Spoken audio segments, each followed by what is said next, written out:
Hello everyone. प्यारे बच्चों, हम लोगों ने नरेशन को पढ़ते हुए धीरे धीरे देखा जाए तो काफ़ी आगे तक प्रत्येक रूल को एक विशेष तरीके से पढ़ते हुए बढ़ चुके हैं। बच्चों, आज हम लोग को इम्परेटिव सेंटेंसेस पढ़ेंगे। तो इम्परेटिव सेंटेंस, जैसा कि नाम से ही आपको कुछ याद आ रहा होगा कि इम्परेटिव सेंटेंस बच्चों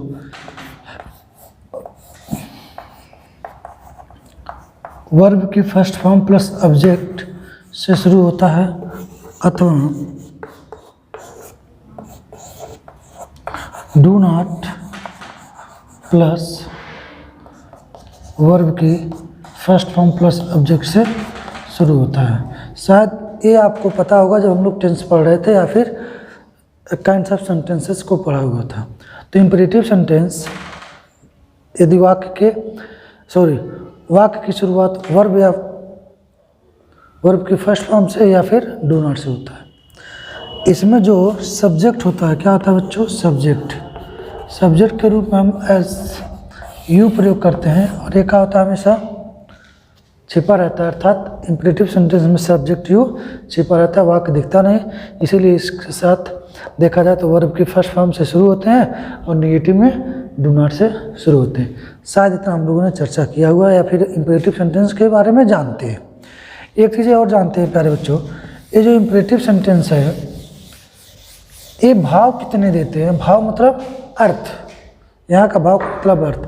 जैसे ये आर्डर देता है, पहला आर्डर, दूसरा परामर्श जिसको हम एडवाइस भी कह सकते हैं, तीसरा रिक्वेस्ट जिसको हम प्रार्थना भी कह सकते हैं, चौथा कमांड आदेश देना।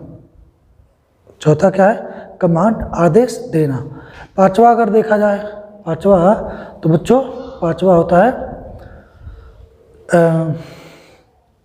वार्न, चेतावनी देना या चेतावनी पाना। ठीक है। अगर इसके बाद एक और देखा जाए जिसको हम बोलते हैं किसी चीज़ के लिए मनाही करना, सजेशन देना, सुझाव देना, ये सब भी इसी के अंतर्गत आते हैं।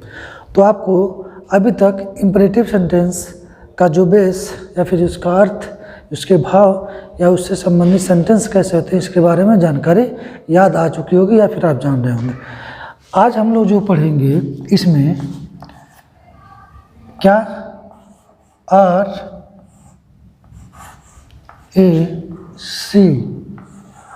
RACOWP बच्चों रिपोर्टिंग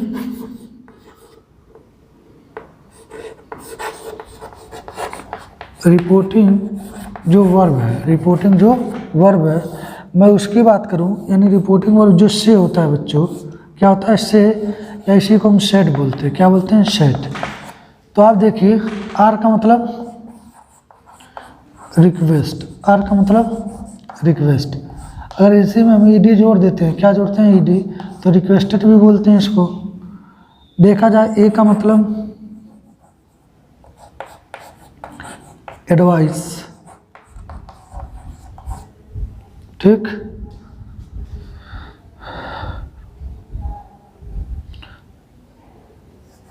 एडवाइस, यहाँ पे बच्चों एडवाइस,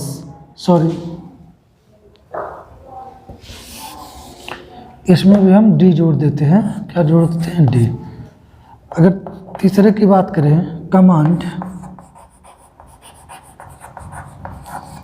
इसमें भी हम सेकंड यानी इसके लिए, ठीक। अब यहाँ देखिए, ओ का मतलब बच्चों ऑर्डर, ठीक। डब्ल्यू का मतलब वार्न। अगर देखा जाए पी का मतलब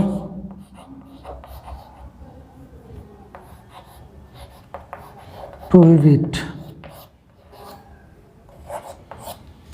अब जो चीज़ मैं आपसे शेयर करने वाला हूँ या बताने वाला हूँ इससे संबंधित नियम का, आप उसको ध्यान से सुनने की कोशिश करेंगे। बच्चों, जैसा कि आपको दिख रहे हैं शुरू के चार आपको दिख रहे हैं, आशा कर रहा हूँ दिखाई दे रहे होंगे। तो इस साल में लिसनर क्या है बच्चों? लिसनर अनिवार्य है। यानी अगर देखा जाए, अगर हम इनका प्रयोग कर रहे हैं तो उसमें लिसनर आएंगे। क्या आएंगे? लिसनर। लिसनर का मतलब क्या होता है समझ लीजिए, जिनसे हम बात कहते हैं। जैसे रिक्वेस्ट हम किसी से करेंगे, सामने होगा। एडवाइस किसी को देंगे या किसी से लेंगे, सामने होगा। कमांड किसी को करेंगे या किसी से होंगे, सामने होगा। ऑर्डर किसी को देंगे या किसी से लेंगे। इसमें कहीं ना कहीं ये जो लिखा हुआ है लिसनर, यानी लिविंग थिंग्स, लिसनर सामने होगा। समझ में आ गया? लेकिन इन दोनों की बात अगर मैं करूं, किसकी? इन दोनों की, तो बच्चों इनमें एक कंडीशन है कि लिसनर होगा और नहीं भी होगा। लिसनर होगा और नहीं भी होगा। उदाहरण के लिए समझने की बात करें तो आप देखते हैं कहीं कहीं पे दीवारों पे लिखा रहता है कुत्तों से सावधान, वार्निंग दिया जा रहा है, तो लिसनर नहीं है। इंस्ट्रक्शन में आप देखते हो लिखा रहता है कुत्तों से सावधान। क्या लिखा रहता है? कुत्तों से सावधान। आप देखें दीवार पे बहुत जगह ऐसा लिखा होता है, तो वहाँ लिसनर है ही नहीं। लिसनर हो भी सकता है, वार्न दिया। जैसे अगर तुमने ये गलती की तो मैं तुम्हें चेतावनी दे रहा हूँ, मैं तुम्हें दंडित करूँगा, इसका परिणाम ये होगा, ये भी चेतावनी है। फिल्मों में कहते हैं आई विल किल यू, चेतावनी तो है। समझ में आ रहा बच्चों? तो आप देखेंगे वार्न हो गया। प्रोहिबिट, प्रोहिबिट मना करना, तो इसमें भी लिसनर हो सकता है, नहीं भी। जैसे कि धूप में खेलने से मैं आपको मना करूँ, कोई इंस्ट्रक्शन है, जैसे मैं यहाँ पर हूँ, अगर यहाँ कहीं दीवार पे लिखा हो नो स्मोकिंग हियर, तो ये आपको क्या? प्रोहिबिटेड। तो उसमें भी लिसनर हो सकता है, लिसनर नहीं हो सकता है। ठीक, लेकिन इसमें लिसनर या लिविंग थिंग्स की बात करें तो इसमें होगा। इतनी बात आशा कर रहा हूँ आप समझ पा रहे होंगे। और इम्परेटिव सेंटेंस में जो रिपोर्टिंग वर्ब है उसमें से या सेट को हम इन्हीं में भाव के अनुसार बदलते हैं। बच्चों हम समझेंगे कि वाक्य क्या कह रहा है और तब हम उसको उसके अनुसार बदलेंगे। बिना समझे हम किसी वाक्य को बदल नहीं सकते। आप इसको भली बात जानते हैं, समझते हैं। ठीक, चलिए अब इतनी बात हो चुकी है तो हम इसको अब इससे आगे बढ़ा जाए।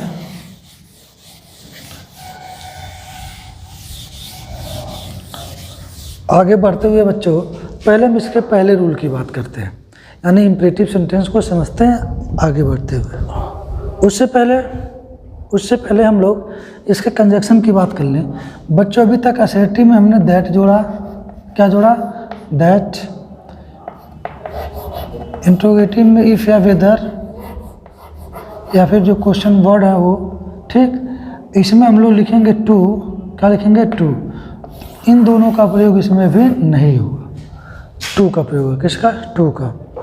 जैसे अगर एक रूल से समझे, रूल कुछ इस प्रकार से बच्चों कि इम्परेटिव सेंटेंस का जो रिपोर्टिंग वर्ब होगा, क्या होगा? रिपोर्टिंग वर्ब यानी रिपोर्टिंग स्पीच। हम उसको रिपोर्टेड स्पीच के भाव के अनुसार कैसे बदलेंगे वो जान लें। अगर हम अपने सामने लिख दें, क्या? जैसे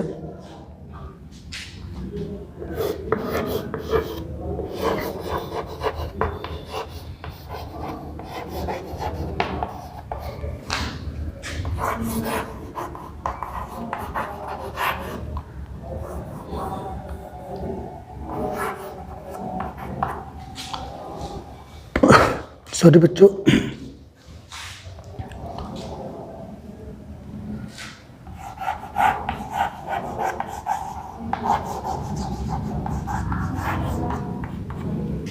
अब आपके सामने आप देख पा रहे होंगे मैंने लिखा ही said to his friend work hard.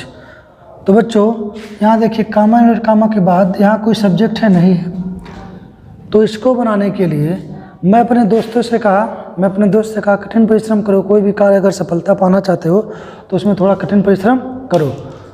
तो उसको मैंने क्या किया? ऑर्डर दिया। मैंने उसे ऑर्डर दिया? नहीं।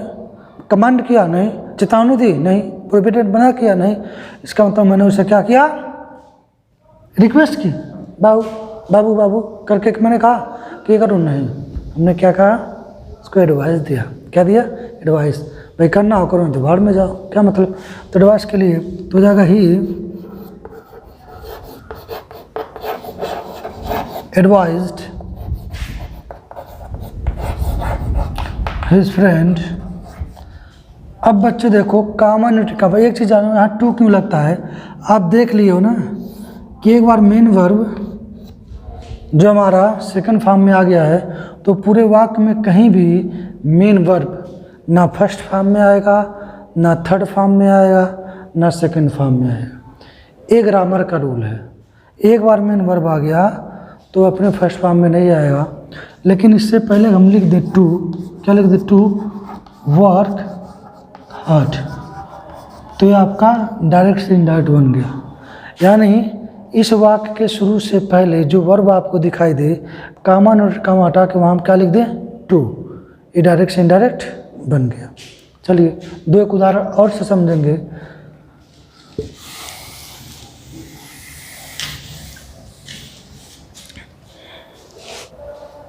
बच्चों अगला उदाहरण देखते हैं।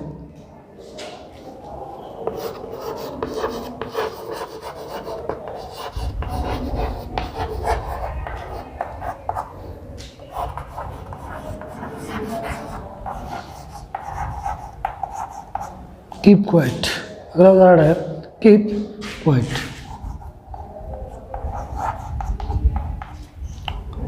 यार बच्चों अब इसमें देखो भाव के अनुसार, अगर मैं किसी को चुप होने के लिए कहूँ, दो चीज़ें, अगर मैं गुस्से में डांट सकता हूँ, हो सकता हो और तेज सुर करें, माने तो नहीं, क्योंकि अपनी बात को मनवाने के लिए हम धमकी से, डर से नहीं कर सकते, तो हम रिक्वेस्ट का प्रयोग कर सकते हैं। तो हो सकता है he requested us to keep quiet।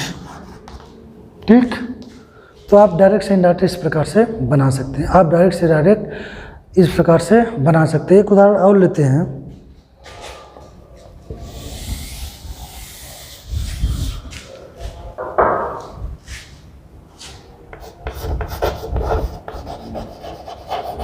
The master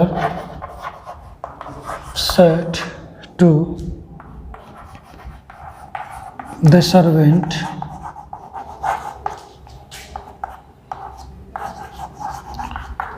bring a glass of water। बच्चों, the master said to the servant, bring a glass of water. तो आप देखेंगे जब मालिक अपने नौकर से कहेगा तो निवेदन तो करेगा नहीं, हाँ, चेतावनी तो देगा नहीं, यानी वो क्या करेगा, ऑर्डर देगा। क्या करेगा, ऑर्डर देगा। तो हो जाएगा द मास्टर ऑर्डर्ड